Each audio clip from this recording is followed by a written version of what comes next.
country like UAE, 90% of the population is foreigners, and those are all the workers.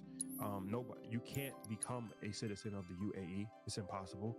And so they've exported people just to work, and if you don't work, then you don't stay in the country. It's not a thing of like, well, we're gonna figure it out, we got a welfare system in place here. No, it's like you're coming to work a job on a visa, and if that visa's up, you're going back to your country, or if you don't want to work, then you're not, or you're coming to create a business here, right? So the political landscape has helped them in that regards. And looking at America, you just see that. You see the turmoil, you see the infighting, you see the constant toxicity that's displayed on social media 24 hours a day. And you see the lack of innovation, right? Like, we can't even get a skyscraper. What's the last skyscraper that was really built that was like breathtaking in America? I can't think of it.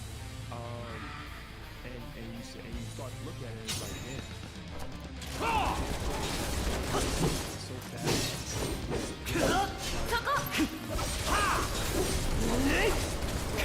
That doesn't mean America's gonna be a third world country.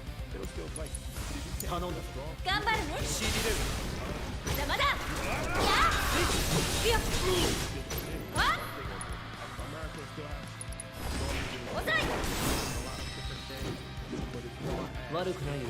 as far as the future, as far as this next wave of civilization. No.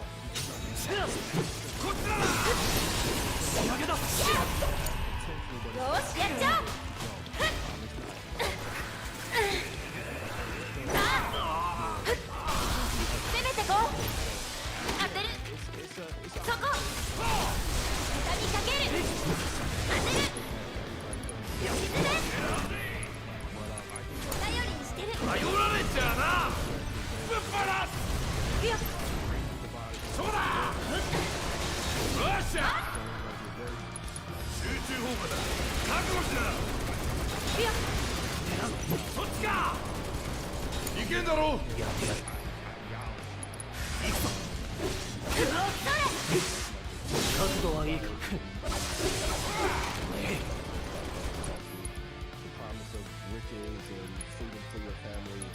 That's wrong.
Because why not? Why not? It's not like you have any advantage in America. Philippines, anywhere we can get arbitrage. Yeah. I mean, that's what the rest of the world leaders are doing. Why wouldn't you? Yeah, you'll be doing yourself a tremendous disservice if you just only focus on America. Well, that's part of the conversation. So we had another conversation to advantage. And we were talking about how do we, I mean, we've had this conversation, how do we get that global vision for our businesses, rather than saying, I want to create this job or create this business that only remains local. Right? We have to have a global mindset to scale our businesses outside of our neighborhood, outside our communities, to have a global expansion. And this is hard. It's that same mindset, the same theory of like, all right, this is localized. How it become something that takes over the entire world. And if you don't, you could be in an economic situation that you do not. If you think inflation is bad here in the United States, wait until a lot of the opportunities continue to be shipped off overseas, and then capital is not flowing here as quickly as it used to. And we're already seeing it right now. So I would tell you it's mandatory to start to look globally. For sure. All right. Let's talk about that stock, shall we? Yes. Nancy Pelosi is up for her NVIDIA position from here. So what other politicians should we look at and mimic their investments and trades? I got a couple that I want to mention. Brian Higgins. So he invested heavily in Micron and NVIDIA. Nancy Pelosi. You see a continued theme of the semiconductor space being invested in. Mark Green is another one, and then Garrett Graves. He invested heavily in Bitcoin. So I know Nancy gets all the credit for having the highest returns. People forget that her husband was invested in hedge funds many decades ago. I know it's not the most popular take, but if she's reporting this trade, she found a loophole to be able to make a lot of money while keeping her seat. But there are 8 or 9 politicians that are outpacing her. I talked about a few sites before, but just Google political trades or political investments. You'll have a few sites that comes up. Corporate Quant is one of them that'll come up, and just track their trades and follow. So look at their track record. Some of them are 200-300%. Follow what they're doing, and then if you see they're investing in a sector that is doing well, like the chip space, I would be able to trade in 2024 and get paid as they get paid. So you said Coinbase and NVIDIA? Yep. Yeah. Mark Green invested in Taker ET, which is great. But Micron, which is one people have slept on for a while, if you get it at the right price, and you, like JC talked about it last week, if you layer your options a certain way, you can get 500-600% return in maybe 4 or 5 months. Trader has considerable risk, you need to talk to advisors, but the big lesson I want to continue to stress in this episode is follow what people are doing with the money. Whether it's hedge funds, politicians, companies, municipalities, follow what they're doing at the top to make their investment. Does it get tricky though? Right, we could follow them, but when we talk about, especially a company like Micron, investing in others, when they just act that inside, they may have invested prior to that. It becomes, right, like, there's an issue. Right, because even like an infrastructure bill, if I start to see like infrastructure bills passed in 2021 or 2022, and then you start to see, industrials go up, right? And then you start to see individual companies that are in that process. Like, I mean, it's the way business is always done. To be honest, that's the way business is always been done. Like, the thing is to not lie about it, or if you don't report it, is when you get in trouble. But this is what I keep saying, like if Apple spends a certain amount of time at the White House, or if Elon has a conflict with Biden, that is going to have an impact on Tesla stock. So if they're spending a certain amount of time at the White House, or they're favorable with senators or governors, it is going to have a positive impact on the stock. I may next week want to make a case for Don being one of the best turnaround CEOs. After we saw him at the White House, I went to look, I said, these numbers are on par.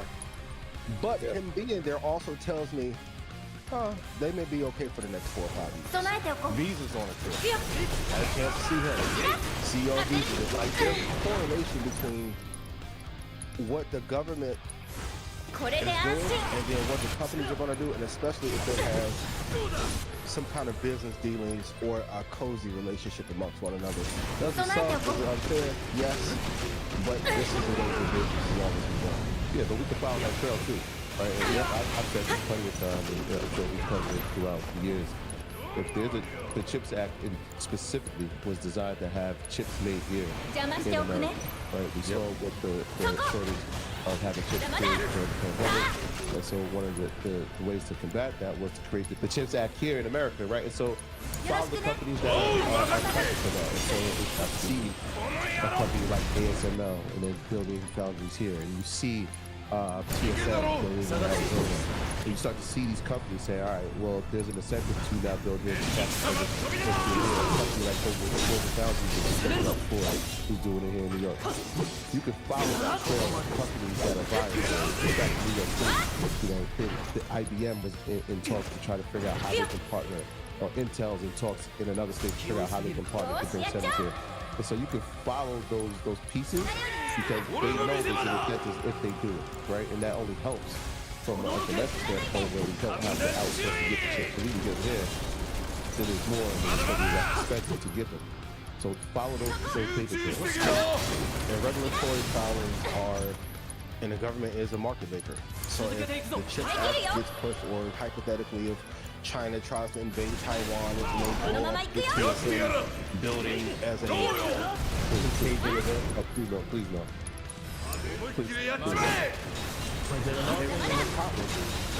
Another thing too is I said this last year as far as QQQ. I was like, look, this technology thing is only going to get bigger and bigger, and artificial intelligence is taking over the world.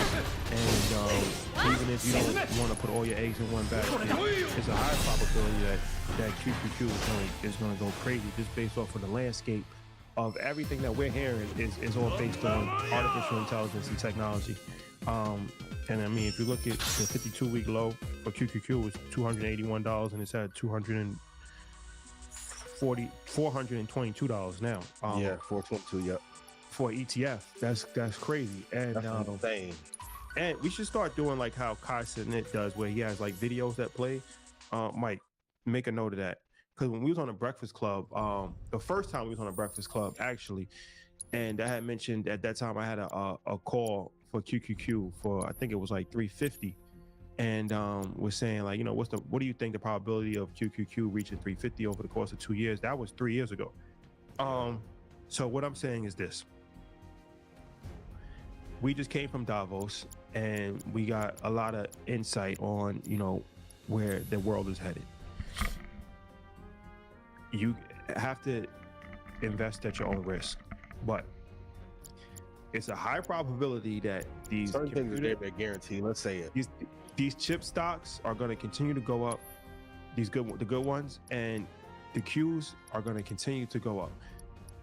These trillions of dollars getting pumped into, when you see Meta talking about they're going to spend billions of dollars on NVIDIA chips over the next couple of years. This is not a bubble. It's not a fad. No, not a fad. Artificial intelligence is not a bubble. Will we be talking about it 24 hours a day? Probably not, but as far as the technology is here, it's only going to get more and more persuasive in the day-to-day use of everybody's lives. All these technology companies are going to invest billions of dollars into artificial intelligence. You would be doing yourself a tremendous disservice if you wasn't invested in tech, if you wasn't invested in these chip companies. And like I said, you could even take the ETF route if you want to just do the Qs. Over the course of the next 10 years, it would be extremely high probability that you'll see returns. You'll see returns if you're invested in technology. QQQ, SMH, NVIDIA, Microsoft. All have been called here. Yeah. What is it costing you not to do it? And AMD, AMD was on a hell of a run. I was going to go because I'm glad you brought up the Zuckerberg part, because I don't want that to go over people's heads. You're talking about the CEO of Meta, who's on an interview saying that they are going to buy 350,000 H100 chips from NVIDIA. 350,000. Now that might sound like, that's a lot, but when you realize the cost of these chips, the average chip, right, on the low end is 16,000 for one. Third-party markets have it up to 40,000. So let's just say they get it for an average of 20,000. You're talking about $7 billion. $7 billion. That's just Meta. right? How does Microsoft respond? How does Apple respond? So you Google. Think about all these companies that are using these chips and going to buy them in bulk. Now, here's the interesting part is that that's for the H100. In 6 to 12 months, they might be announcing the H200, right? Which they weren't even allowed to sell in China, but they will be able to sell in America and other countries. What's the price tag on that? How fast can they produce those? And so you're talking about billions of dollars that is going to be brought in revenue. And that's where a company like AMD comes in, right? Because if these chips are selling for $20,000, well, can they come in with a semi that undercuts that price? Yeah. May not perform as fast, right? And for companies that can't spend that type of money, but they can have a price point that maybe comes in underneath it that can serve a different type of business, right? Maybe, you know, you're not $1 trillion company like the ones we named, but you need the service, right? You just can't afford it at that price point. So AMD has a role to play in this as well. So I like them too. Also, too, like if you're looking at going back to the innovation part, the main reason why a lot of companies are jumping or accelerating this bandwagon is one of the few things that America has innovated on is this chip space when we don't have a lot of other things that we've created over the last 5 or 10 years to get, like, it was a social media push for 10 years. Crypto didn't pan out, and I'm not going to say it didn't pan out, but like what VCs put into it, they overinflated it and then it fell because a few years over at Davos, the big thing was crypto, and then things slid back. Now AI and its chips are going to help accelerate both spaces. You have to invest for the long term. Like, I don't know how else to put it. Shout out to those of you in Red Panda who've been to AMD since 21 and 40. We've called all these companies out, but I am begging you to invest in these, or you're going to be really upset in the next 4 or 5 years that you missed out. And some of you may miss out on 5, 6, 700% by not executing. If I've made you money, please put yes in chat. Investing is not that fucking hard. Yeah, just buy the best sectors and buy the best too. In 21, I exercised an option on AMD for 5 contracts. So I have 500 shares. And so it cost me money to get them. And at that time, AMD was at $139. Yep. In 2022, AMD dropped to $72. And so I started saying, oh my gosh, why did I exercise this option? But in my mind, when I did it, I said, I'm thinking about this company long term. Long term. Yep. Right. I could have made the $40,000 and taking that intrinsic value and selling the option. But I said, nah, this is a good price point for it. I think I had the call at $75. Let me do it here. Let me get the 500 shares. I did that. You look at today, AMD is at $170, $172. That's the power of patience. That's the power of believing in your game plan and sticking to it. Yep. It was at $12 in 2018. We're in a tech revolution. The last time this happened was .com boom. Yep. It's happened 3 times in history so far. The invention of the internet, the .com boom, and now this. And they're saying this is going to be bigger than any the prior to. And even when Sam Altman, he said it in Davos, where you look at ChatGPT 2 to ChatGPT 4, it's night and day. Yeah, it's night and day. So it's like the amount, the progress that's being made in a short period of time is unbelievable. Yeah. So, man, this is something that, like I said, I would highly suggest that you would be invested in technology. This is the goal. This is the gold rush, and it's going to last for about 10 years. And the difference between the .com bubble and now, it was a lot of fool's gold in that market. It wasn't a lot of great companies that was generating revenue. Like OpenAI is probably worth more than every company with the exception of Amazon in that .com boom.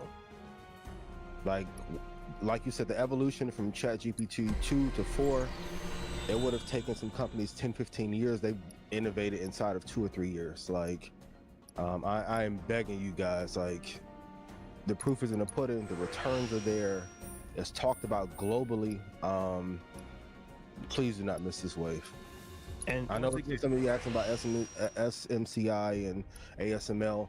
Pick the ones that you believe in once you do your research on them and invest heavily in them. It's going to cost you millions if you don't do so. And once again, it's never a good idea to just throw all your money into a stock that's at an all-time high. So I'm not saying that, but dollar cost average, over the course of time, stocks will pull back. Just because there's a pullback doesn't mean that it's a collapse. Yeah, just have patience. But over the long term, you have to consistently put money into these stocks over the next 5 years. The next 5 years is probably the most important time in human history. I agree, especially on a net return basis too. We're going to see a lot of growth and a lot of innovation, because it's not outside of, like, energy is getting destroyed right now. Healthcare, tech, and communications are the only 3 spaces that really matter sector-wise for the United States of America. And if you're missing out, it's going to cost. I am begging you, like, please do not miss. Because as some of you who've been watching since 2020 and you messaged me this weekend, like, hey, I missed out. What should I do? Yeah. To tech, to index. I can't tell you anything else. Yeah, it's tough. It's tough, but you have to start putting the money in. When is the time? And then we put up a post saying we've officially hit the bull market, and people were saying, "Well, when's the time?" Well, now study the history of bull markets. How long do they last? What was the longest one? How long is the shortest one? And so you can kind of figure out, you know what, this might be the time for me, right? Because everybody's situation is going to be different. But the S&P has hit an all-time high. NASDAQ is approaching the Dow. Do we want to at the all-time highs? No, not realistically. No, but even Frank talked about it earlier. Even when you're at the all-time high, from here, we normally end up 12% up higher. Like, higher than that, yep. Go read Money Master go read any book from Warren Buffett or Charlie Munger. Like, the market is permanently rigged to stay up, because if our market collapses for a 4-year cycle, we'll enter into a global depression. They're not going to let that happen. All right, let's talk about Bitcoin, crypto. So going back to Davos, Jamie Dimon, CEO of Chase, yes, JP Morgan Chase, he said, once again, that crypto, a waste of time. Blockchain technology is something that's beneficial and here to stay, but he gave a lot of disparaging remarks about Bitcoin and crypto, and talked about how it was for money launderers and basically typical slander. So what's your thoughts on his comments? I don't know what Jamie's angle is with this. I know a lot of people say, well, he's worried about it taking over the banking infrastructure. If that happens, by the time that happens, Jamie's going to be retired. But if we know that your traders have been buying it since 2016, I don't know what's the point of demonizing the asset if you're going to eventually offer it to your client base. You can't argue with the returns year over year, decade over decade, highest return of asset. I just don't understand what the angle or aim is, because it's not going to take away from the fervor that people who have been invested in Bitcoin. It's not going to change their stance. And also with the ETFs coming in, I'm not sure why he would demonize this asset class. So I don't like the remarks. Kudos to JP Morgan, everyone there. I appreciate you guys in the partnership, but I don't know why he continues on this parade about it being like this nefarious asset when that boat. Who paid for the boat? Yeah, who paid for the boat? Like, what? But there's a common theme here, right? If we talk about the greatest investors of our time, even rest in peace, Charlie Munger, I mean, till his death, he has similar remarks. Look at Buffett, who's probably arguably the greatest of our time. Now you hear Jamie Dimon when we talk about banking and finance. I mean, at the top of the list, they all have the same kind of stance on Bitcoin. So as a person that's listening, I mean, how should they take that, right? These are some of the greatest minds in the space. You still need exposure to it. And this is something I've been saying forever, like, pick the top 2 in the sector, ride them for the long period of time. Now, some of the altcoins, depending on which ones you're looking at, you may not want to invest in, but once it gets to a place, and it's the interesting part, well, of course they have the partnership with Ethereum, so that may be a part of the reason why he's demonizing it, because Bitcoin has outpaced Ethereum for sure. But I don't see why, if you're looking purely at the numbers over a decade return basis, you can't say that there's no use case for it and there's no desire for it. But if you're listening now, call 20,000. That was a good place to invest when I called it. But hold every asset for a 10-year period of time, and you'll be a-okay.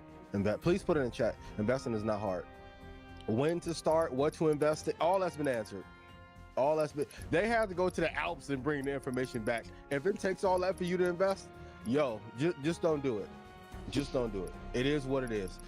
You either can choose to get rich in this environment or stay broke. It is up to you. But I don't like just the full demonization of an asset class just because you personally may not like it. You can't argue with the math. Well, I also think that I mean, they're not wrong in what they're saying, to play devil's advocate, as far as there's a reason why Warren Buffett and these guys don't see any value in Bitcoin, because there really is no real value in it, right? So if you look at it from a standpoint of currency, it's very misleading. It's not. Oh my God. Okay, go ahead. It's not a currency. It's not being used as a currency. It's way too volatile to ever really be used as a currency, and nobody really uses Bitcoin as a currency. They use it. It's more of a store of value. That's why they call it digital gold. People are looking at it as an investment standpoint. So they're looking at it. They're old school. They're looking at it like, well, what is the point of something that nobody's really trading this as currency? Well, they're looking at it as it's just a made up investment. I think that's where there are tangible investments, right? Like they're tangible gold. There's tangible real estate. Even stock is actually like you're owning a part of a company that actually exists. Bitcoin doesn't produce any products, doesn't have any employees. If it went away today, it wouldn't have any major effect on the global economy outside of people losing billions of dollars. But it's not like it's no. So from that, I think the greatest use case is offset to inflation, not to cut you off. Yeah, but I think that's part of what Diamond is saying. There are people who are using it as currency, and it might not be for the best cause. Well, for the vast majority. Right. Yeah, there are people use it for currency and stuff like that. But I'm just saying the vast majority is not. Just like the vast majority is not trading gold. Like you're not going to your local barbershop and paying him a bullion. Yeah. Gold. Most people have gold and it's being hoarded. So it's Bitcoin. That's how they're looking at it. They're like, well, what is the purpose of this, right? Like, why do we need Bitcoin? Why do we need it? But I will say this: some things are outside the realm of rational.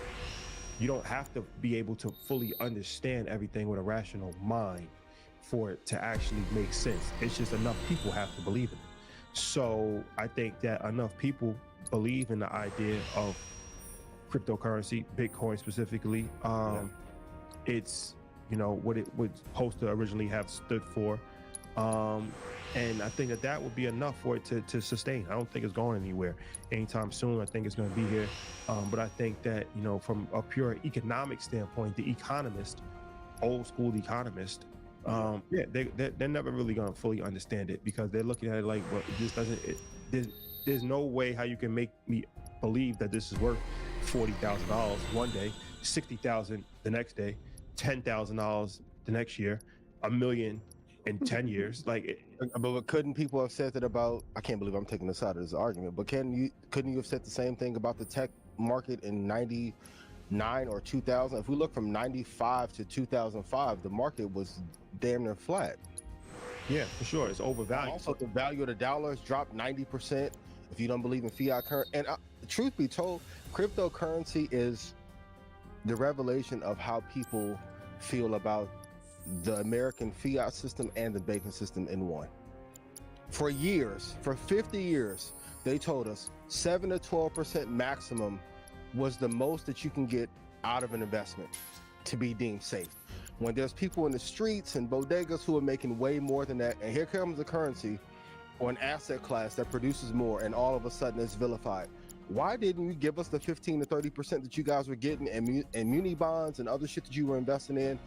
So I think people are getting frustrated and tired of saying, well, you're telling us we can only get 5% savings here. Pensions have gone. Retirement plans are going away. I keep talking about this pension fund issue in Chicago and Illinois that no one ever wants to talk about. I think people are getting frustrated as inflation is doubling. It feels like every 4 or 5 years to tell us, well, you can only get 7% return in the market with all this trillions of dollars slushing around. But Nancy and her husband are raking in a fortune in the interim and sole presidents. So I think it's more of a anti-banking, anti-fiat position to say, hey, we want higher returns because we know they're possible here. But well, I think that so the tech thing I think is a little different because those are companies that might have been overvalued, but they still had value, right? Like they still are employing people, they're still making products, they're still adding to society. Now you could say, okay, they're not worth. You could say Nvidia is overvalued. You could make an argument for that, but there's no denying that Nvidia is still a valuable company that is tremendously important in the global ecosystem. That's why I think there's a disconnect as far as with a lot of these cryptocurrencies where they're not important. The blockchain technology is important. That's what he was saying. Jamie was saying, like, they've been using blockchain technology for years, and they're going to continue to use it. But the actual, like, I always say this all the time: if Bitcoin went away today, nothing changes in the world. Outside of people losing money, nothing changes. If Apple disappeared today, the world is upside down. How many people rely, including me, rely on? We're using a MacBook right now to broadcast this, and I'm reading notes off my iPhone, right? If Nvidia disappeared today, the world's in crisis mode, right?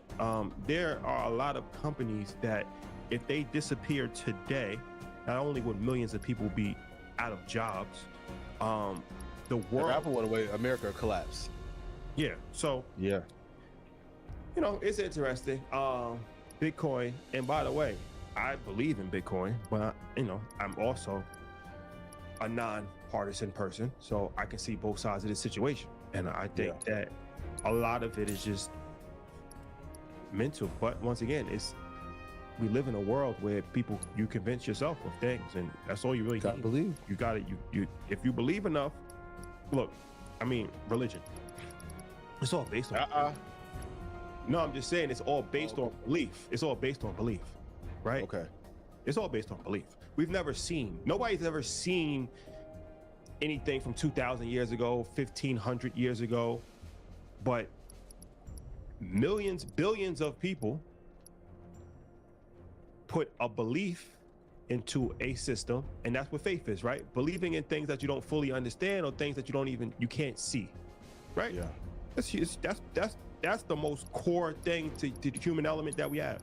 And like I said, I mean, religion is a perfect example of that. Of a lot of things don't make sense if you really think about it, right? If you look at religious tales, I mean, no, they don't really make too much sense in a rational mind, but we overlook that because we have a belief system. So it doesn't have to make sense. Yeah. So I think Bitcoin kind of fits in that world. Don't worry, I'm not going on a religious tangent. I'm just using religion. I'm just using religion as an example. Satoshi's coming for him. I mean, but if we go back to the .com bubble, let's run off some companies that were there. Pets.com, Webvan, Boo.com, eToys.com got destroyed by Amazon. GeoCities, TheGlobe.com, Go.com, Flues.com, Dr. Coop. Excite.com. Worth more than all those by 50. Bitcoin is the number 9 most valuable asset on the planet. We went over this. That's crazy. Yep. That's on belief. Also because the other assets were not providing a high enough return. While legislation was passed to block us out of investing in startups that would have given us that kind of return. I agree with that part of the statement. I think you made that statement earlier when you said they can say what they want, but they cannot deny the returns. We've seen now for 14 years. Yep. It's a very small sample size, right, in terms of history of investing, but 14 years is a sample size of return. And there hasn't been an asset that we've seen that have had these type of returns that I've known of. It goes back to the lack of innovation in America and the United States, especially like on the financial services and product side. For sure. You either can be of the people and innovate for the people, or you can be of the system. You got to pick. Yeah. So And now, you know, obviously with the ETF, the SEC has started to lean favorably in the space. We had some conversations with the USD coin. And so, I mean, everything is optimistic in the space, and so that belief becomes more authenticated when you have government saying, "Okay, we believe in it too." But what I'm saying also is that you beauty's in the eye of the beholder, values in the eye of the beholder. You can if you can convince somebody that something is true or something is valuable, it doesn't necessarily have to be true or valuable. If somebody believes that it's true or believes that it's valuable, then it's valuable. To say that, okay, Bitcoin is something that it's nothing, right? It's really nothing. It's not like any. yeah, It's worth a home in Cleveland, Ohio, right? It's the equivalent to a single family home in Cleveland, Ohio. So you have one asset where you can actually live, sleep, there's plumbing, there's a door, there's a chimney, like there's actually a physical place. Probably get a single family home in Cleveland for 40,000. a lot of people saying you could in the pandemic. You couldn't get it for that price. Cleveland, it wasn't there. Let's call Answer and see what the going price is. Some people was quoting them prices. They weren't that. They meant the mini home. The mini home. Call beyond where. Well, there's somewhere where you can get a home. Yeah, There's somewhere where you get a home for $40,000, right? Yes. So it's like, okay, would you take a home? Would you take a home for $40,000, or would you take a Bitcoin? All right, let me ask you this now, right? That's a great analogy. But what if that Bitcoin? It depends on where you're at, right? If you're homeless, you take the home. But if you're not, do you look at the returns or the appreciation of that home, or the potential appreciation of the Bitcoin? No, I'm not saying that you don't take the Bitcoin. I'm just saying that that's the psychology. Right. Bitcoin is nothing. Yeah. It's nothing. Yeah. It's literally it's there. It's just it's an idea. It's an idea. It's a What would you concept. take right now? The $40,000 home or the Bitcoin? Bitcoin. Okay. That's what same. But that's what I'm just saying. So it's like, I think Jamie Dimon and these guys are looking at it from the standpoint of the home. Like, okay, this is something. This is real. This is just nothing. This is stupid. Why? But you don't always Also, homes are a banking product. But that's true. And we all just said that we would take the Bitcoin, right? Because we're thinking about you can't deny the returns. While we talk about crypto and digital dollar, Donald Trump. Oh, man. The Donald. What are your thoughts on Trump saying that he's not going to allow a Federal Reserve digital dollar if elected? Well, let's put the context to it, right? So he said that he's going to block the creation. That's if, right? If, big hypothetical, but maybe not. If he's elected president, that he's going to block the creation of a U.S. central bank digital coin, the coin that we had talked about, the CBDC. He said this would give the federal government absolute control over our money. They can take your money. You wouldn't even know it was gone. This would be dangerous to the threat of freedom and will stop anybody from coming to America. So there's a couple of things, right? Like when we think about government playing a major role, and that's one of the big things, right? From the party sides, like less government, less government. I understand that point of what he's saying, but is it an indication of the entire space? I don't know if it's an indication that he doesn't believe in Bitcoin or in cryptocurrency, because this is the same guy who has an NFT. Well, I'm with him on this on a variety. I think I've never been robbed for anything in my life, like as far as money. I never been on the other end of a robber's revolver, as Nas would say. I never got robbed in my life. The only time I ever got robbed was for my cryptocurrency by somebody that I never knew online. So I'm extremely cautious when it comes to digital assets, especially if the government has their hands in it. I 100% would not be comfortable with a government controlled digital dollar, because who knows? They could just freeze. They could freeze your bank account. Think about how quickly they could freeze your crypto, Exactly, and take it and audit it and everything. So, look, but are you playing on the mindset that there's people who might say, like, if government is involved, it is now safer? No, it's not safe. Well, It's look, not safer. regulation is beneficial on a certain level because, like I said, what happened to me with Coinbase, that wouldn't have happened if it was regulation. If it was Fidelity, you can't just get robbed for your brokerage account. There's systems in place, and there's recourse. So that is beneficial on a certain level. Yes, for sure. But as far as, you know, overarching control, most of the time when government has control over something, it goes awry, and it doesn't work out in the benefit of the consumer, so the regular everyday person. Whenever government gets their hands in something, it usually 9 times out of 10 is only benefiting government. Yeah. Did anyone think this was a good idea? No. No. Right? No. Okay. No. Yeah. Is Trump going to win the election? Well, you know, I've said that. He's going to play to a certain base. He's going to play to the banking crowd, but I would not be surprised if in 2 months, if he starts playing to the crypto crowd to get a certain amount of votes in, and DeSantis stepped down, gave the endorsement. I'm wondering if this is a part of his political strategy. I think this week starts the political campaign for president. I think South Carolina, I believe, primaries are this week. I think Nikki Haley will be out of it by the end of this week. Yeah, and it'll just especially after she said racism don't exist. Use your native name. That was beyond. That is insane. I will say this. Not your native name, and neither is hate. What? Yeah. I will say this. I feel like all of the politicians should speak to us, because we have a platform for the people. So I don't want to give too many predictions on this because I do want to remain apolitical, and I do think that the Republican side and the Democrat side should speak to us. I think that they should come to InvestFest. I think that they should answer the hard questions, the tough questions. Yeah, the tough questions for sure. So I will reserve. Yeah, but I've said in the past that I think that Donald Trump is going to win.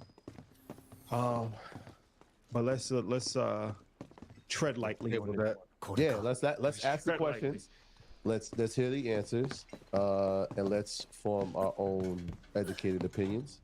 And then, you know, based on those answers, let's vote. Look, I've seen a lot of people speaking, and shout out to Charlemagne. I've seen what him and Angela Rye and Tiffany Cross. Shout out to them, their new show, Native Land Pod, which is doing incredible. But they're speaking the language that we've been speaking for a while now, right? Like where it's not just, hey, this is the black vote and it's going to be automatic. Nah, we've done that for too long. And we've said that for multiple elections, but it's at a point now where we have readily available information. We have more economic, I shouldn't say more economic, but we are starting to see people have more economic prowess, especially in our community, right? Like I know more people with money than I've ever known in the past 10 years, in the past 5 years, right? And so with money comes power, and with power comes influence. And so that is changing. The landscape is changing. And so let's see what happens. But I agree with you. I think that both sides should come to the forefront and answer some of the tough questions if they're going to rely on a base that can pretty much sway an entire national election. If I had to pick today, I would say that I have a hard time. Was that a politically correct answer? I have a hard, for sure. I have a hard time finding how Donald Trump loses. I have a hard time seeing it. Getting harder and harder to find a reason. I have a hard pathway to see it, but it doesn't mean that he can't lose. The Democrats are going to have a lot of money, and Biden he's billions of dollars of student loans every other day. It's getting dropped off. Yeah. So I think they're gonna fight. The Democrats are gonna fight. I think that they do have some good talking points. They just have to communicate it. They haven't done a good job of communication. They gotta communicate their talking points. But the wind is probably in Donald Trump's favor right now. But I will be interested to see what they can do. I definitely think that the vice president needs to be a little bit more vocal and speak out a little bit more, because, hey, let's face it, she has a good chance of becoming president if Joe Biden gets reelected. So, I mean, it's just reality. So I think that she needs to be more in the forefront, Yeah. I think that would be helpful for sure, especially as a black woman. For sure. So it's going to be interesting. It starts now. For sure. Yeah. DeSantis dropped out. Nikki Haley, I think, is also an extremely dangerous person because once again, I think that if you're willing to say anything, then what kind of person are you? And for her to say that America has never been a racist country, and then to double down on it and to say, well, its intentions were good. What intentions are you referring to? Even in the Constitution, it says black people are 3/5 of a man. Yeah, that was interesting because she kept reiterating the point of every man was created equal. When she honestly probably did she revisit the 3/5 compromise? Well, yeah, I mean, you have a country that was founded on slavery, and then Jim Crow. Yeah. And then the whole civil rights movement. Black people wasn't even allowed to drink from the same water fountain as a white person. That's pretty racist, if I would say so. Then you talk about the Japanese internment camps. And you talk about, you know, Chinese Americans when they came over and they were working the railroad line. You talk about Native American massacre. Which never talked about. Just literally took the land and put them on reservations. Then you talk about mass incarceration, and you talk about crime bill, redlining for sure. But you know, a crime bill that gave 100 times more for crack cocaine than powdered cocaine when it's chemically the same exact substance, but 90% of crack users and crack dealers were black people, and 90% of white cocaine users and cocaine dealers were white people. That's racism. Man, we can kind of go down the line. So I think that, you know, I get it that you have to rally up support for, you know, ignorant white people, but that's not the best way to go about it. I don't think that that's the best way to go about it. And yeah, her herself, she's Indian, and she changed her name, and she actually looks different than she used to look. I don't know what happened. Well, I feel like it's a lot of assimilation, and if you have to try that hard to assimilate, there's obviously a reason that you're trying to assimilate. Yep. It's not because you just want to. It's because you feel uncomfortable with who you are, and that's because America's built on racism. Absolutely. Number one financial product that got the country off was us. So, except the episode 70 has not changed. Most of the once again, if reparations were given, it would bankrupt the world, not just the United States of America. So for her to say that was tasteless at best. So, yeah. And the political system is never going to change. So, just so you the know, players may change, the system itself is never going to change. It is designed that way intentionally. So, but hopefully we can have some candidates who actually speak the truth. And but we have to start voting in blocks. And if not, we don't get what we need. We cannot give our votes to that candidate just because. That's right. What we do know is that whether it's Donald Trump or Joe Biden, we still need to be investing. So, Ian, yes, we're most optimistic about it's earnings season. It's that time of year. We always get excited. The numbers are coming in. Which stocks are you most optimistic about for earnings season? Troy Joy is the sponsor of this segment. You done with the doom and gloom report? There's a few that I actually like in this earnings season. So Netflix is one. Yep. Texas Instruments. Intuitive Surgical, I like. Johnson & Johnson, ASML, Tesla, despite Elon being on party powder. Abbott Laboratories. I haven't talked about this one. SAP, I like a lot. General Dynamics, ServiceNow, Visa, Union Pacific, and Gentex. So I know everyone's always like, you always talking about Apple, Microsoft, but those are some ones, especially SAP, Union Pacific, Gentex, General Dynamics, ServiceNow has been on the tear. ASML we already know about. Yes. And Texas Instrument is not talked about enough. So those are the ones I like this earnings season. If I had to put my money somewhere for the long term, I would invest in those companies for sure. I like certain. And I still love Apple too. Like for everyone's like, yo, you giving up on Apple? No, I'm not. I'm just saying Microsoft is a better company right now, but I still like Apple long term. Still 2 tech 2 index. That has not changed. Yeah, I love all of those.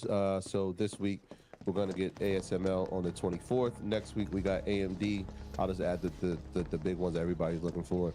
AMD on the 30th, Microsoft on the 30th, Google on the 30th, Amazon reporting on February 1st, Apple on February 1st, and we got to wait till February 21st to get NVIDIA.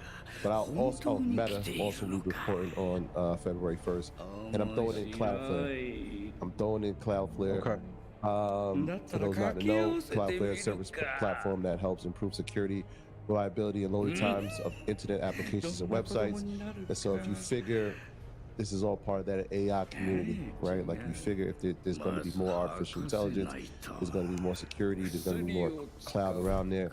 I like Cloudflare in this space, and you know they've been in the past probably 6 months in a phase of climbing out, right? They were hit an all-time high of 200 in November of 21, and kind of obviously during the pullback in 2022 kind of crashed a bit, and now are climbing their way out. But as we start to see these tech spaces, the Datadogs and the F5s of the world, you're starting to see them climb out. Cloud, AI computing, all coming back into the space. I'm interested in seeing how they report on the 8th of February. So I'll add that one too. That's perfect. Before we leave, this diversity and inclusion, equity and inclusion thing is an extremely important conversation to have. When you see people like Bill Ackman saying that Martin Luther King would have been against DEI, and you see when he said that, yeah, you didn't hear about that? I didn't hear that. Wow. Yeah. Yep. And you see Elon Musk calling Mark Cuban a racist because he thinks that there should be a diversity program for pilots. This is something that I think Black people need to really pay attention to what's going on. So post George Floyd, there was billions of dollars that was pledged to Black initiatives, to Black companies, to Black founders. Almost all of that money has been pulled. You see affirmative action almost being completely erased by the court system. You see a major public push to end diversity and inclusion in corporate America. I'm telling you something. This is something that, like I said, the next 5 years is the most important years in human civilization. Your artificial intelligence is already taking up, they said, almost 20% of jobs in the next 10 years. The wealth gap is only getting larger, right? Wider. Yep. And you're seeing open push to end any type of inclusion program. What is trying to be created is a permanent underclass. Mm-hmm. There are certain parts of the world where they have permanent underclasses, right? And it's accepted, and it just is what it is. If you go to Australia, you see the Aborigines, very similar to the Native American in America. Native Americans here, yep. A permanent underclass where the ruling class rules, and you can never rise above the lowest levels of poverty. It's like the new caste system. Yeah. This is something that's extremely dangerous, and is happening in plain sight. So I think it's very important to know what's currently taking place, how to actively fight against it as far as black businesses that are scalable, support black businesses, taking part in the political system the right way, fighting the right way in the court system. But if you just don't pay attention to this, you're gonna be affected by it for sure, one way or another. And once again, they're talking on all fronts at one time. Yeah, for sure. Yeah. For sure. So be prepared. Yeah. What can we do as a community? Like, if there's a 3-step blueprint to make it simple, what are 3 things we should be focusing on to offset some of these attacks that are going on in the diversity and inclusion space? Well, the political landscape is extremely important. And like I said, not just voting for politicians, but actively being being involved as far as funding campaigns, right? And the court system is extremely important as well. So understanding the politics on a local and national level outside of voting, but interest as far as to say, okay, these are interests that we have, these are things that we want to have done, initiatives, programs, funding is extremely important. Also, I think it's important to talk about how to fully, what is having a black business really mean? And even black businesses that sell.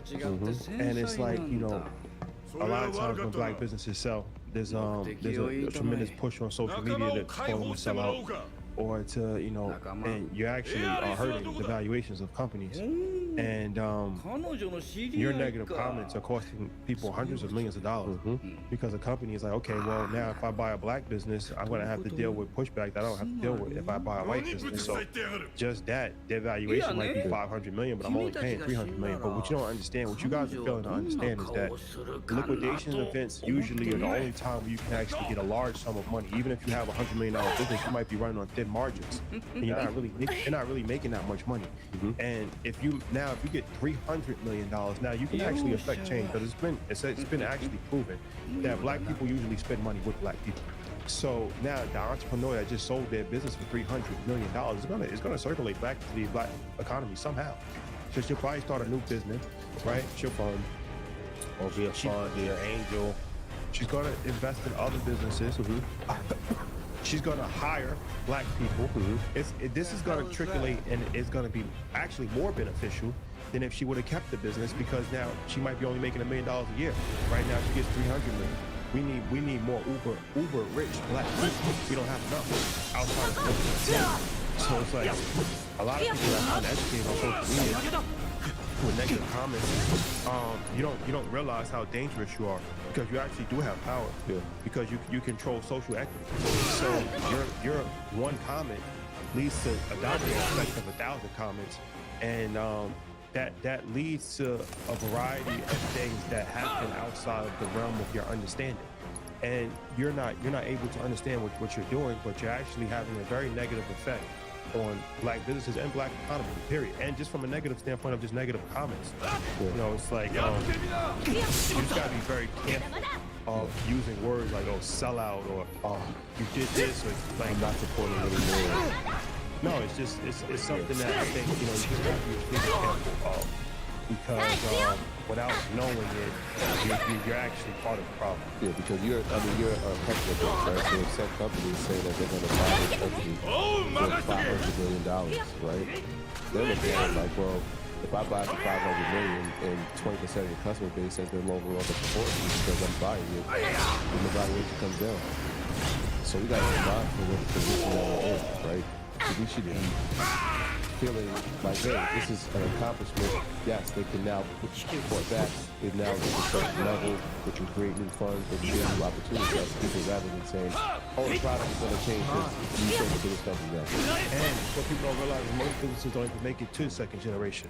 So what would you rather have? Would you rather have a black entrepreneur that starts a business that sells it for $400 million? And like I said, the odds are they'll probably start another business, or they're gonna circulate this money somehow. Or would you rather them have a business that is successful, that runs into the ground and becomes Jet Magazine? Because you're not gonna be able to bail them out when they're bankrupt, when there's no longer support, when people are saying that they're corny, when they become Google, right? And now they're saying that no, they're just corny, and we don't want to wear their designs anymore. Now, where's the support for them? Right? Where's the outcry of, damn, you should have supported this company? You're not gonna raise a fund to get them $400 million, and it's not beneficial when they go bankrupt. Nobody benefits in that situation. Nobody benefits when the company gets run into the ground. Nobody benefits when the founder dies and then the kid takes it over and has no idea what he's doing, and then in 5 years it's gonna be gone. But that's the life cycle of business. Business has a life cycle.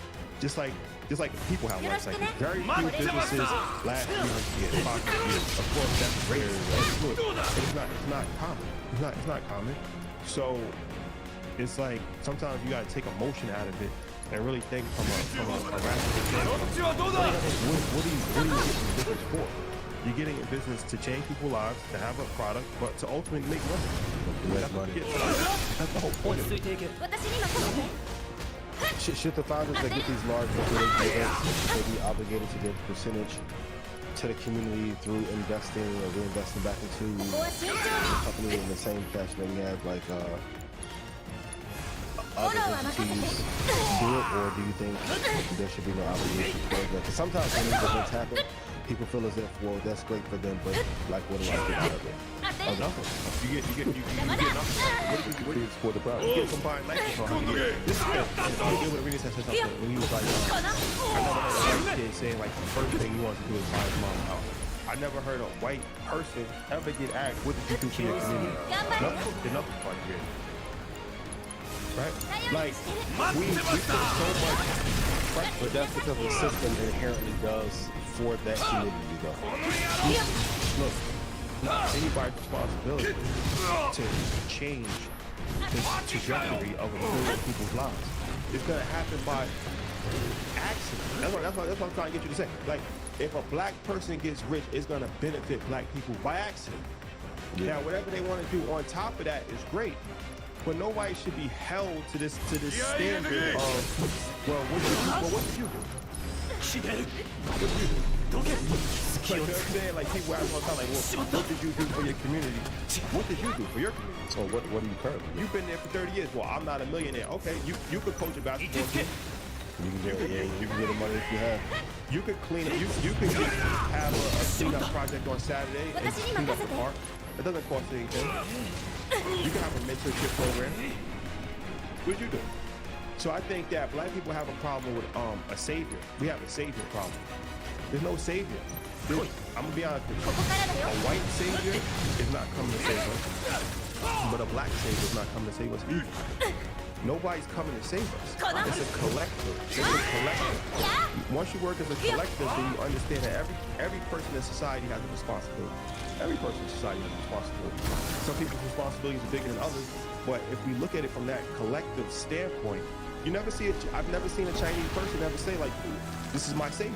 A Japanese, they understand collectiveness, and that comes from the communist standpoint. But they just understand that it's a collective. You do your part, I do my part, and if we all do our part, then that's how we're gonna rise. As opposed to Michael Jordan writing a check for $50 billion. Where's that gonna go? We've seen that happen. Mark Zuckerberg gave Newark, New Jersey $100 million. What happened? Charity is not the way. Charity is not a blueprint for success. It's not sustainable. You put it in Africa. How much money has been poured into Africa? It's not sustainable. Charity, like, we gotta get out of this mindset of looking for charity. Do for yourself. Help yourself. Help your family. Everybody help each other. Then that's how everybody's gonna rise together. Looking for somebody, nobody owes you anything. Nobody in life owes you anything. And I'll be honest with you, 9 times out of 10, I'm not gonna do anything for you anyway. So you're looking for somebody to magically sprinkle something that's gonna change your life. It's a waste of time. It's a waste of energy. Not at all. And then sometimes if you do that, it's not appreciated, or entitlement kicks in, or betrayal after you give happens. Or you didn't do enough.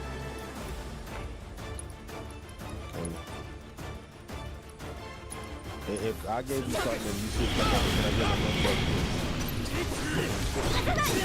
give them one time. Return the favor.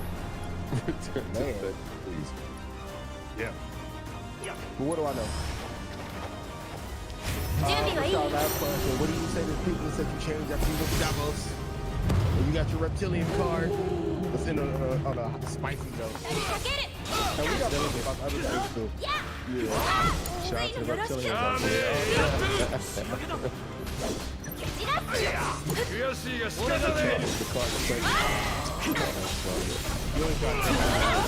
I never thought of myself, even when I was local, I never thought of myself as a local person. Like, you know, I've always thought bigger. So, you know, there's always gonna be negative people in this world, but I feel like the world is such a big place. You gotta travel, you gotta do business, you gotta learn culture, you gotta do everything. Like you gotta be in Asia, you gotta be in Africa, You gotta be in Central America. You gotta talk to billionaires. You gotta talk to gang members. You gotta talk to everybody to get a full perspective of life. Yeah, okay. But I will say this: I got you. if you hang around enough billionaires, One day you'll become one, ain't it? Yeah, nah, you got a got a great chance. chance. You got a chance. Just by mistake. Shout out to Neo Davis. Shout out to Nehemiah. He was in Davos with us, and it was his first time being there, and so he got to watch just how like this. I mean, he's a great networker himself, but he's got to watch and be in some of these rooms that we've been talking about. And he was like, he gets it. He gets it. I see how you guys move, and just being in proximity of these people, and you start to realize like there's a small difference. Like each of these people have a small or unique gift that has catapulted them to that level of financial success. But everybody has a gift. Right? We got to figure out again that word collective is important. How do we do this together? Right? How do we become a resource for each other? And this thing, he just kept saying, I need to add value to more people's lives. That's it. Like that's my goal coming out of here. I need to add more value to more people's lives. Like I'm gonna be super intentional about that. And the thing about it too is that look, this is actually a less like you could just follow the blueprint. Don't fight it. Don't fight it. Just follow it. Giving you the blueprint of actually step by step of what to do, how to move. Then you're gonna see this step, this move, until this is a documentary. You're gonna see a billion in real time. Just look, give me the game. What you choose to do with it is up to you. But you can just follow it. You just follow it. Rule number one, real is don't pass it. Having it in real time. God plan. Pat Mahomes, the world's greatest.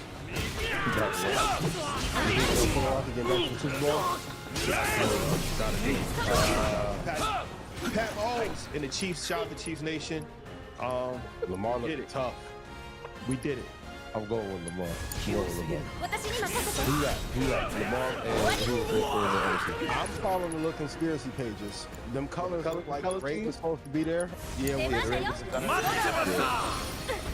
And maybe like injury. I think they'll say injury when Taylor performs at Super Bowl. I think both of them. They're the only team that when you look at their defense, that's good. That's good. That's good. Shout out to Pat Mahomes, man. Shout out to Pat. I like that. Andy Reid. Agreed.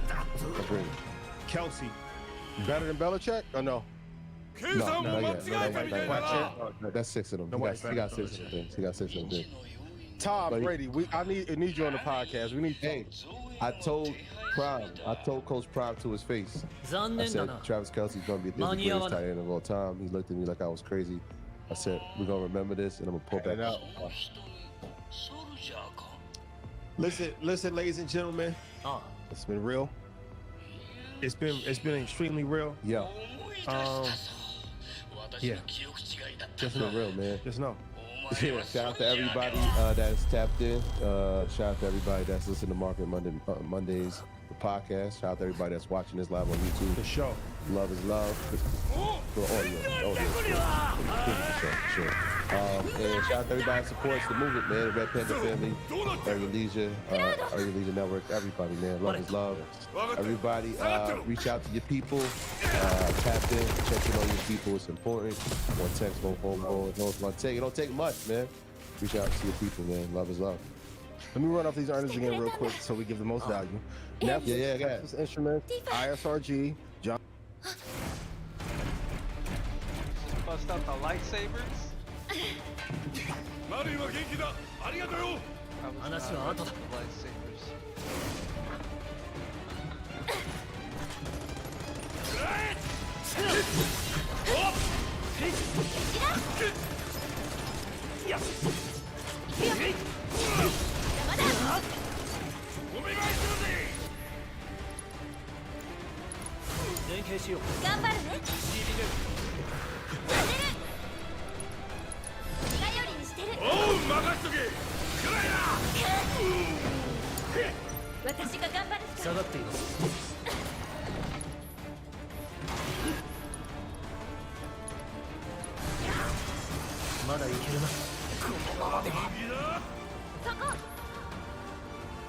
作戦を変える。さあ行くよ。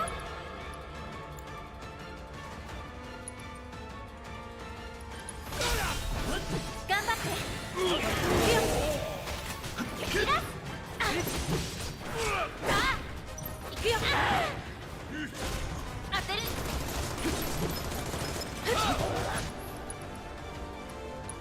よろしくね。貫いて。まだ倒れね無茶するんだから。やってやる。カマン、こんなところだ。必ず助ける。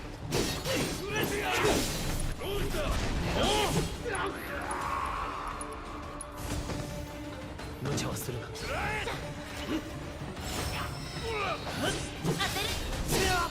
わっ。仕上げだ。そっちは任せる。よし、やっちゃおう。まだ。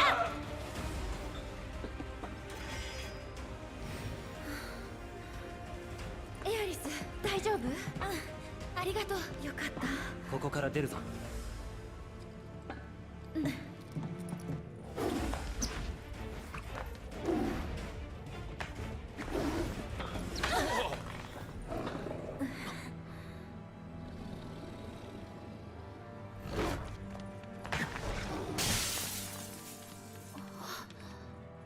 なんだあれや。行かなきゃ。エアリス。どうなってる。追いかけよう。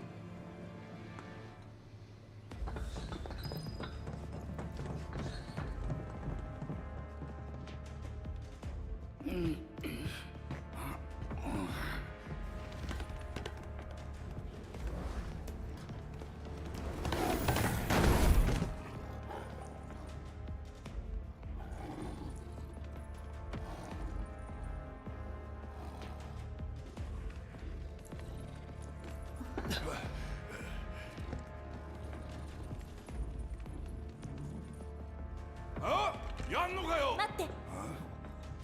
この子は大丈夫。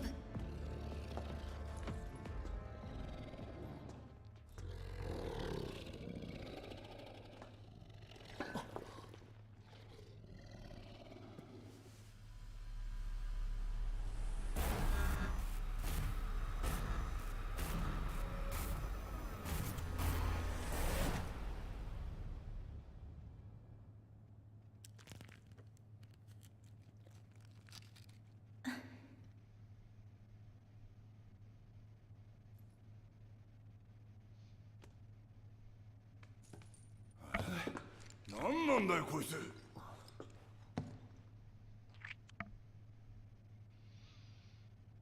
興味深い問いだ。喋った。私とは何か。見ての通り、こういう生き物としか答えられない。あれこれ詮索せずに受け入れてもらえると助かる。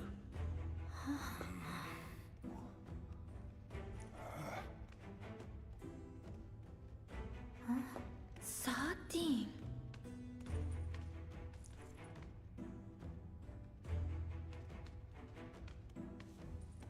レッド13。北条がつけた型式番号だ。じゃあ本当の名前はなんていうの？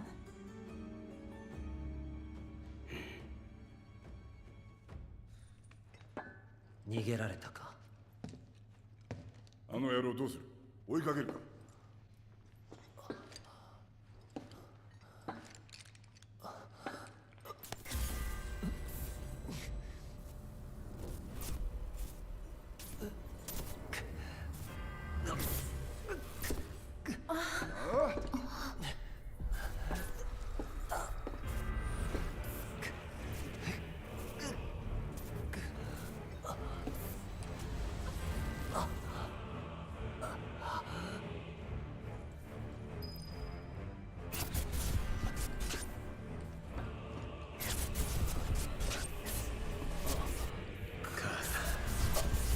会いに来たよ。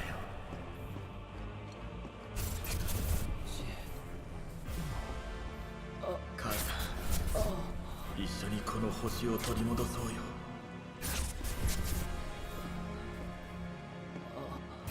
母さん、奴らだけだよ。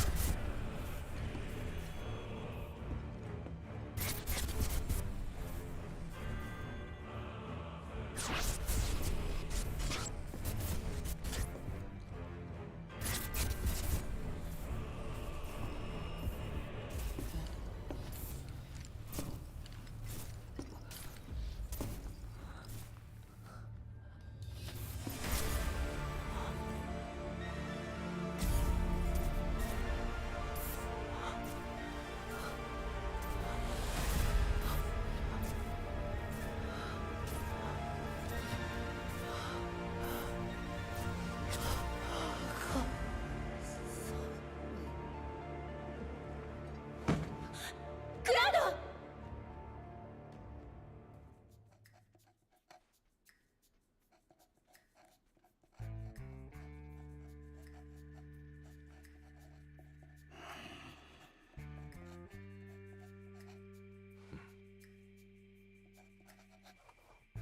なあレノ、怪我の治療を優先したらどうだ？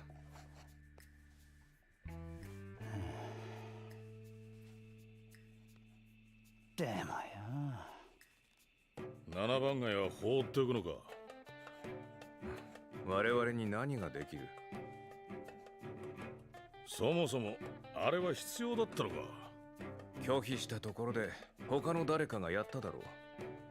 その誰かを自責の泥沼から救ってやった。そうは考えられないか？無理だぞと。No. ではこう考えろ。犠牲は星へのちょっとした礼だ。はあ？使うばかりでなく時には返してやらないとな。本気で言っているのか。さあな。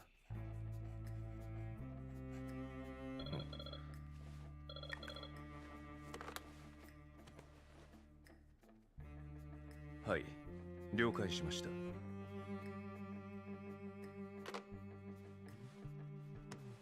副社長がお呼びだ。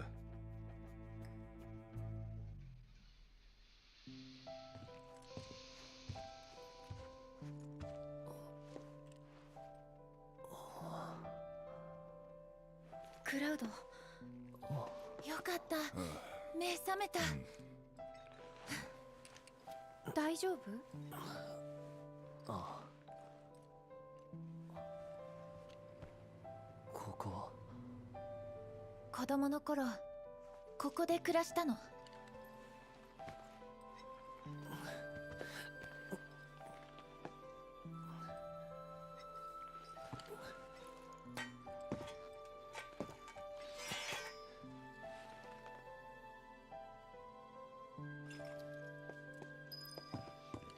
もう少し寝てた方がいいんじゃない？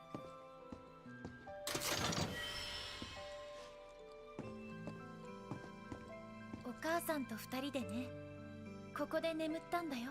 部屋、あの頃のまま。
That one 私がここまで運んだ。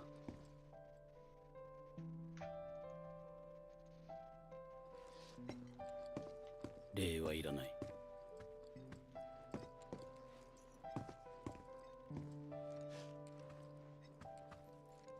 毎朝お母さんだけよく一人で泣いてた。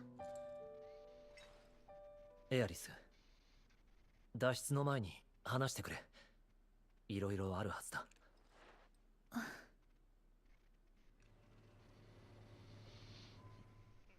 私は古代種の生き残り。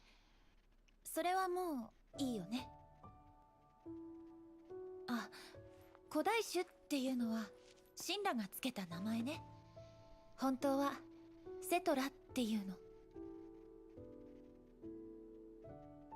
我ら星より生まれ、星と語り、星を開く。そして約束の地へ帰る。地上の幸福、星が与えし定めの地。すごい。まあな。でもおとぎ話だと思ってたぜ。シンラは違う。約束の地、ずっと探してる。エアリスは知ってるの？約束の地。なんにも。いつかわかるのかもしれない。でも今は全然。もし分かってもそれは古代種、いやエアリスの約束の地だ。たとえ魔法が吹き出す豪勢な場所でも神羅には何の権利もねえ。横取りしようってか。はっ、少年が浅ましいぜ。よし、お前はエアリスを連れて脱出しろ。俺は連中をひねり潰してから帰る。バレット、あのね、違うの。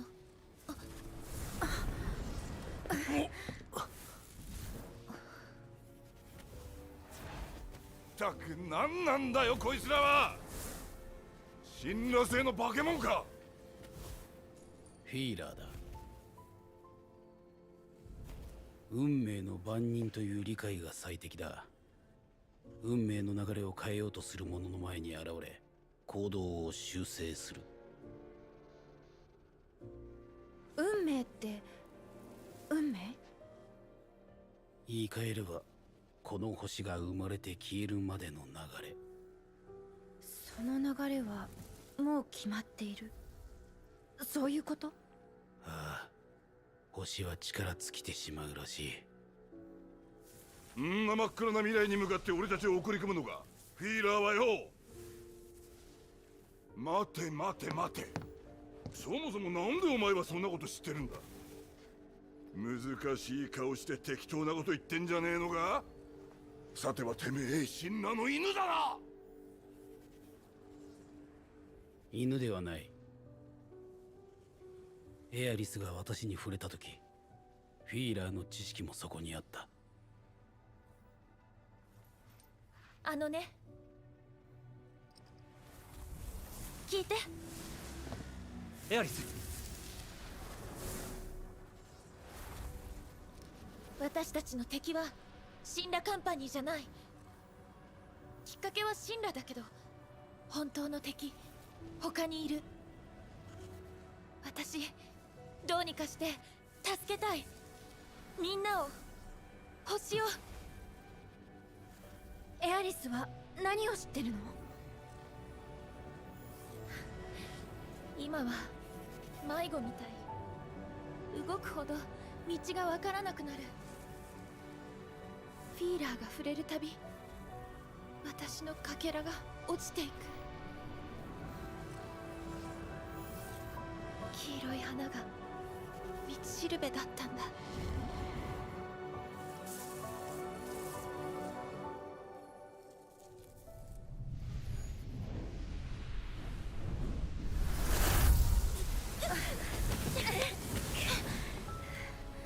大丈夫。一緒緒に考えよ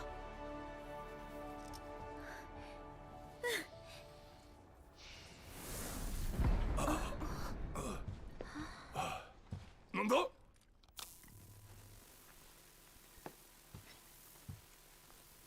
Telling you, Aerith is not going to die.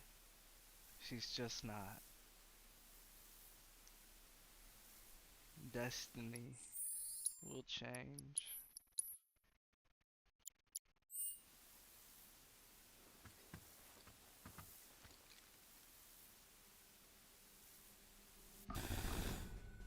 Yo うやく見つけたぞ。とおい、何をする？やっと会えたっす。ウェッジ、どうして？お前大丈夫なのか？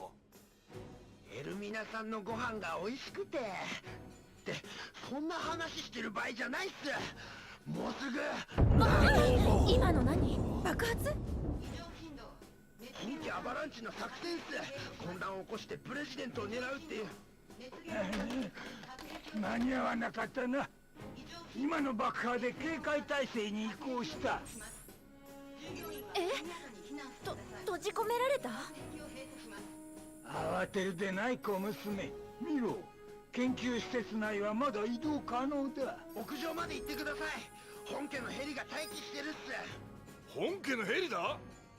奴らが俺らを乗せるはずねえだろうが。頭下げたっす。何度も下げたっす。ウェッジ。それじゃあまた後で。っ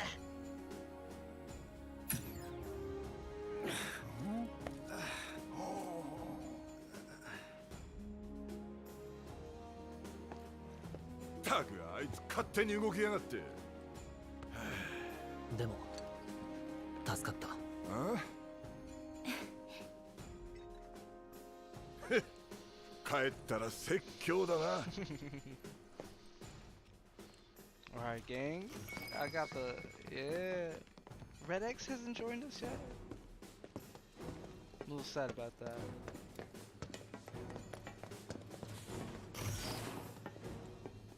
What don't mind if I do? This is a terrible office. This is somebody's like workspace. This shit looks like hell. Like, this looks like a prison.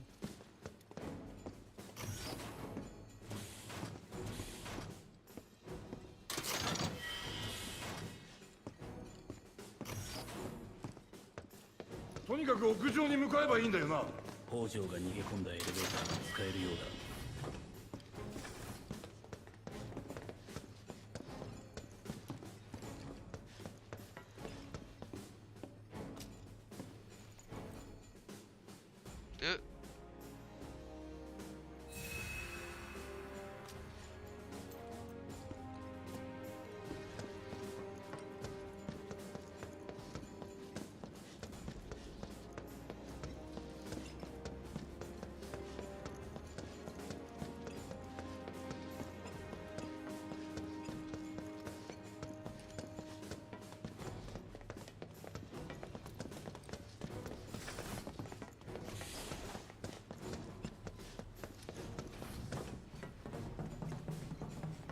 エレベーターってこっちだったか？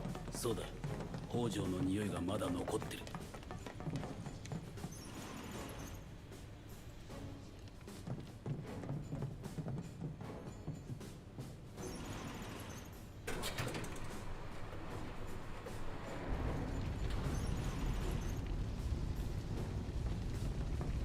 何があったんだ？ポットの中の子、みんないなくなってる。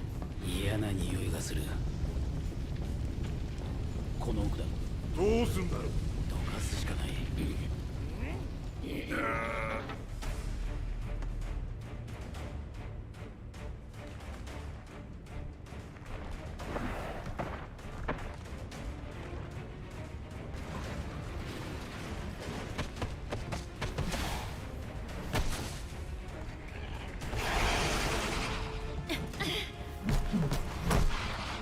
こいつらが暴れたようだな。納得してる場合か。こっちは任せろ。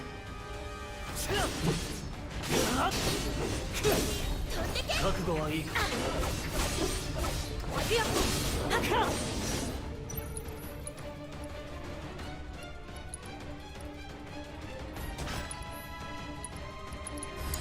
るな。いいとこ見せなきゃ。当たれ。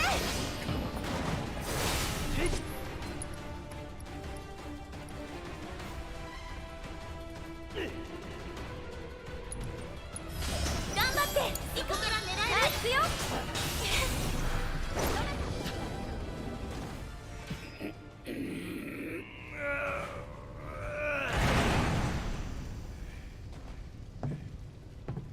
やったな。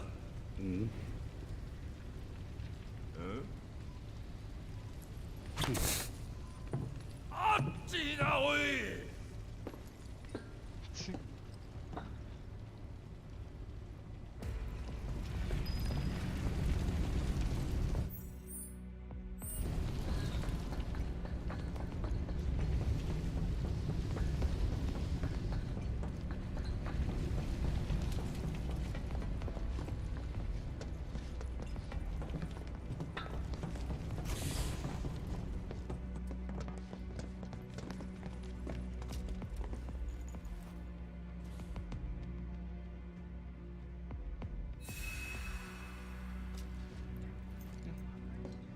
Yes, please.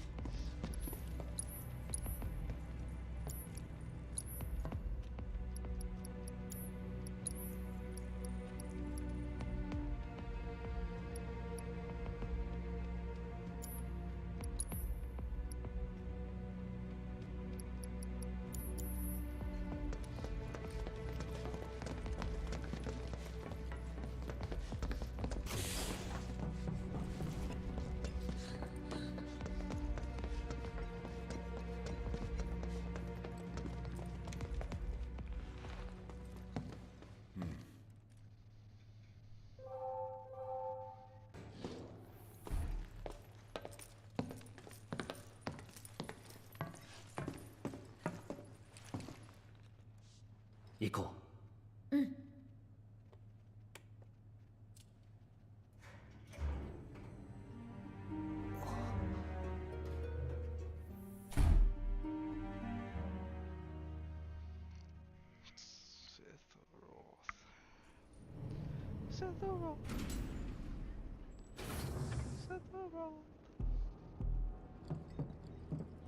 なんだここ。北条の施設、神羅の闇。ぶっ壊してやりてえが時間がねえ。さっさと屋上へ行こうぜ。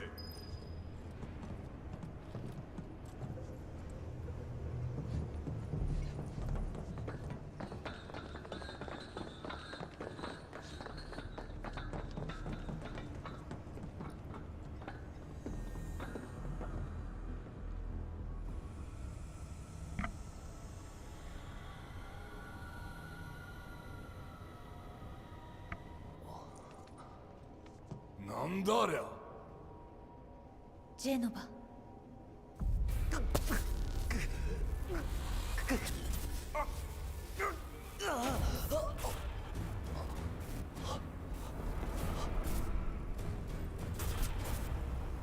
母さん、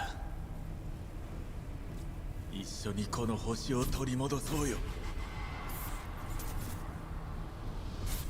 全部大嫌い。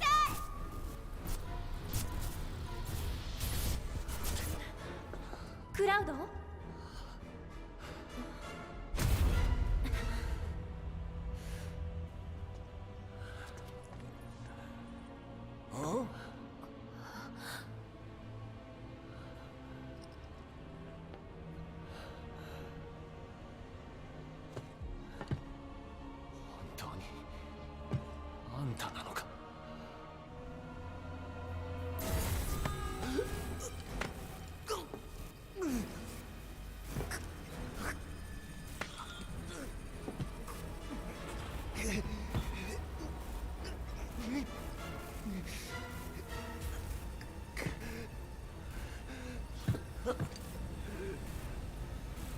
哀れだな。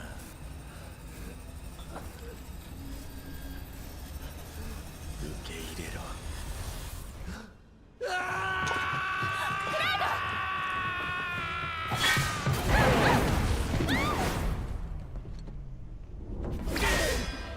感動の再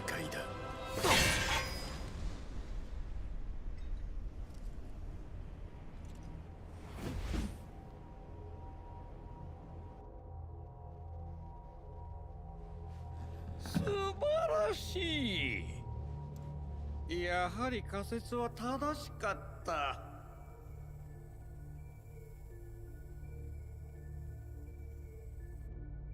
今度は期待を裏切らないでくれよ。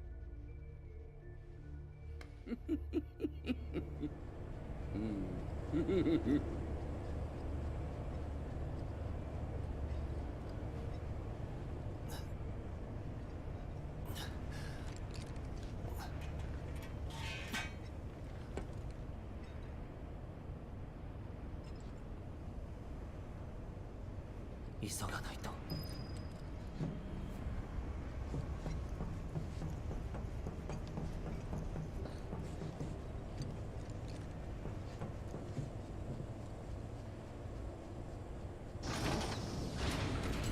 実験用ポット足場にしてやる。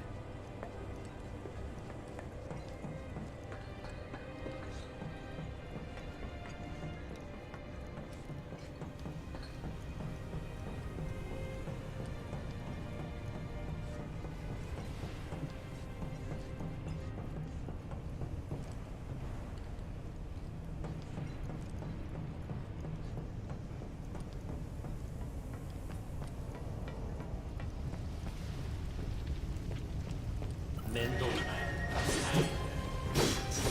仕上げだ。消えろ。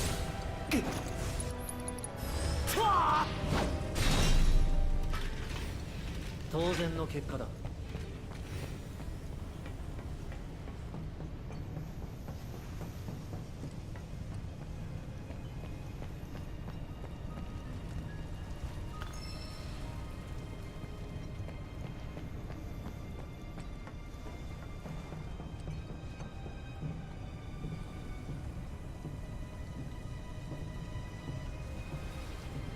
手を貸そう。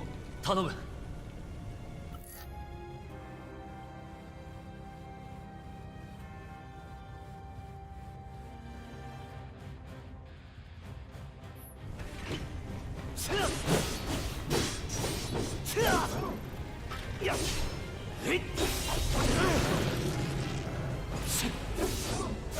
じゃあ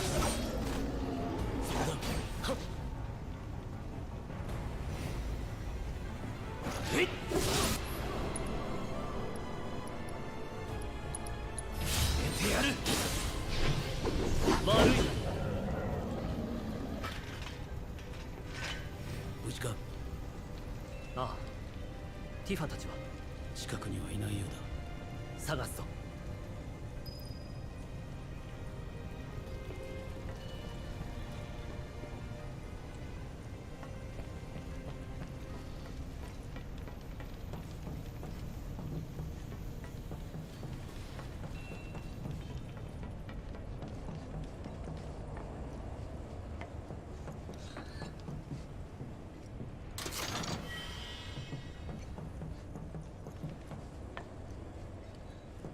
どうした？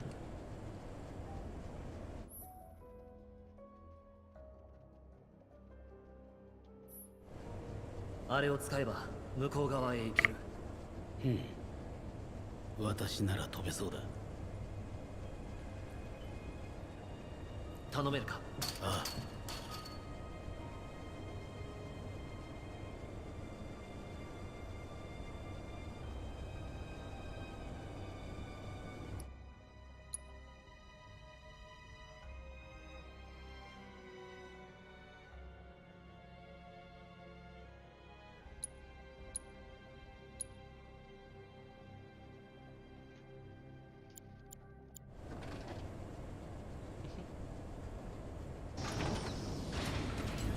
これでいいかな？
気持ち悪いもんばっか作りやがって。くらいな。近寄んじゃねえ。苦戦だな。遊んでやってんだよ。な続けるのか。いや上げてくぜ。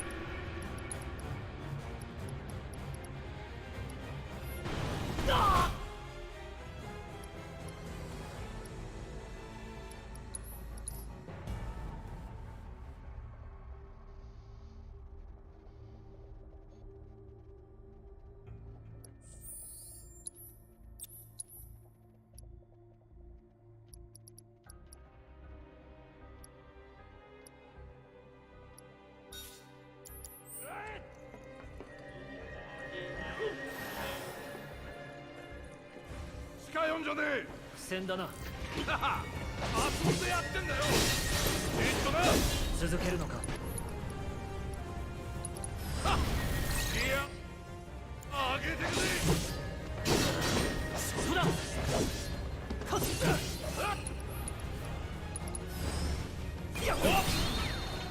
届く。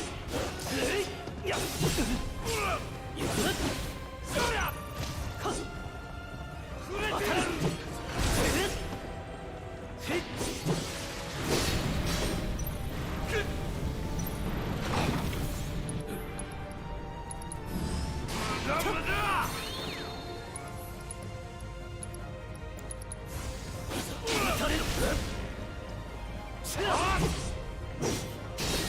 仕上げだ。沈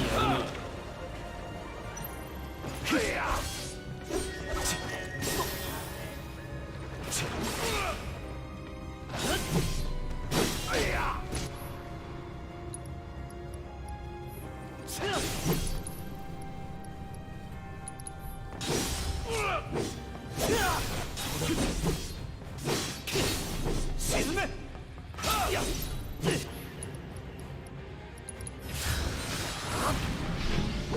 叩き切る。連携しよう。頼られちゃあな。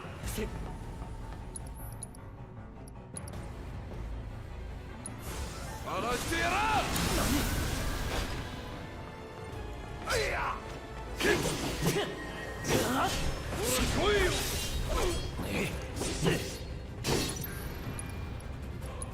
刻む。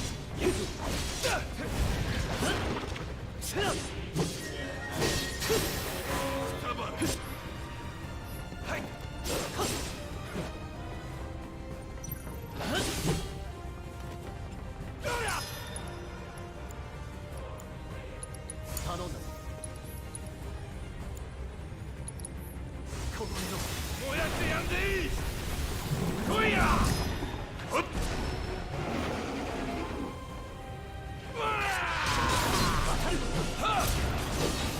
おらおら行くぜ。おら決めるぜ。ざまみやがれ。たくモンスター工場かよ。あながち間違いではない。受け。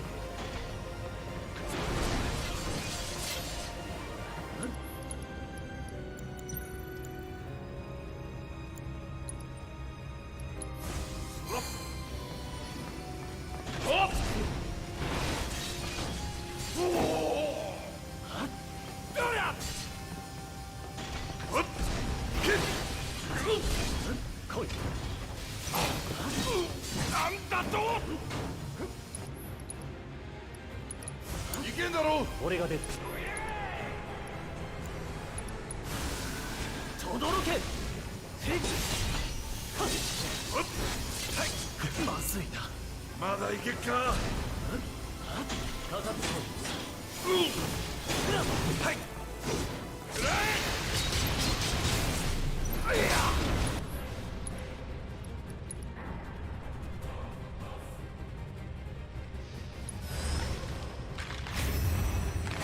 頼りにしてんぞ。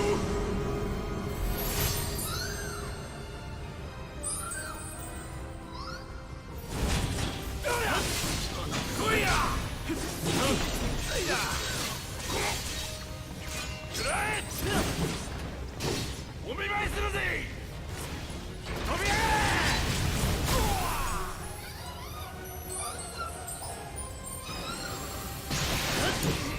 一人で突っ込みすぎだ。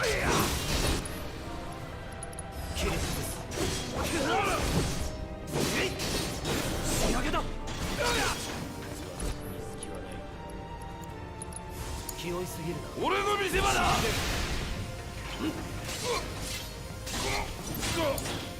ってやる。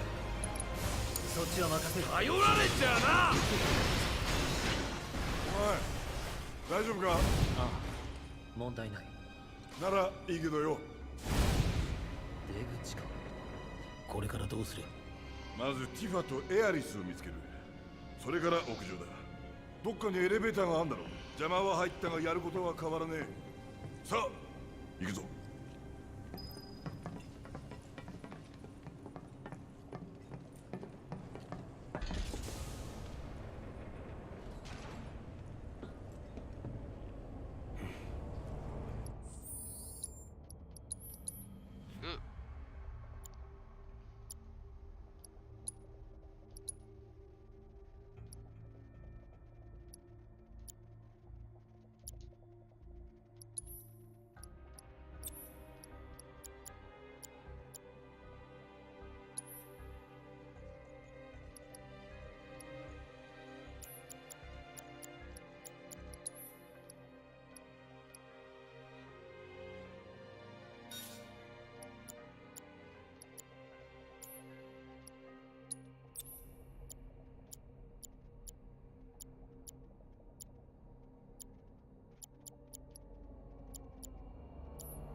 扉がロックされたようだ。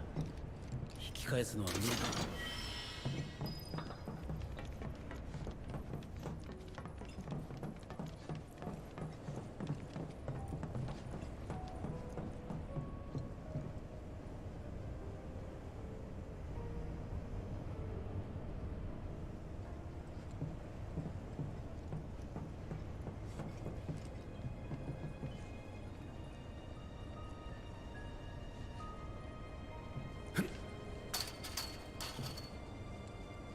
はあ、大したもんだな。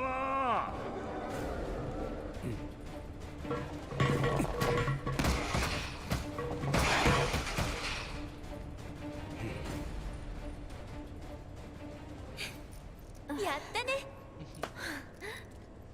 ナイス。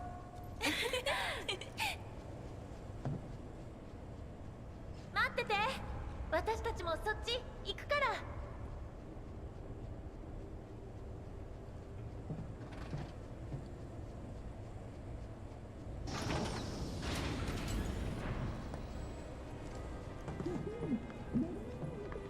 あ？なんて言ってんだ。向こうに何かあるようだ。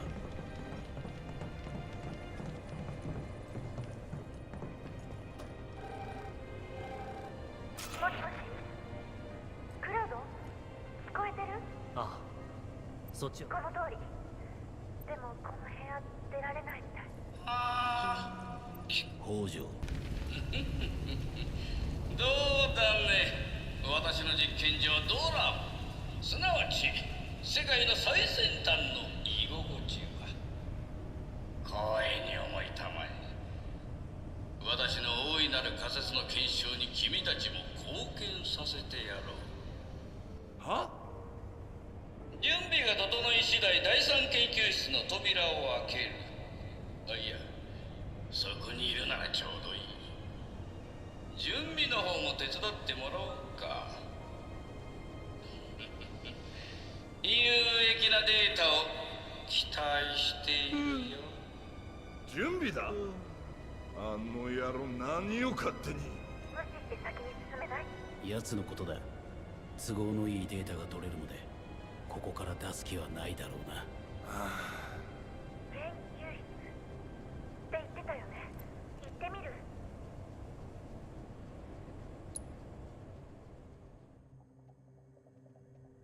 手助けできないぞ。気をつけてな。うん、分かってる。俺たちはここで待ってる。何かあったらすぐ。了解。クラウド大丈夫かな。様子ずっと変だったよね。うん。でも心配ないよ。それよりティフ。平気だよ。行くよ。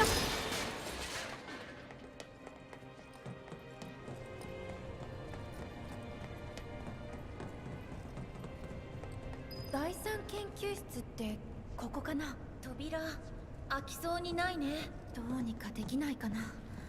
調べてみよう。だね。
見て、下もつながったみたい。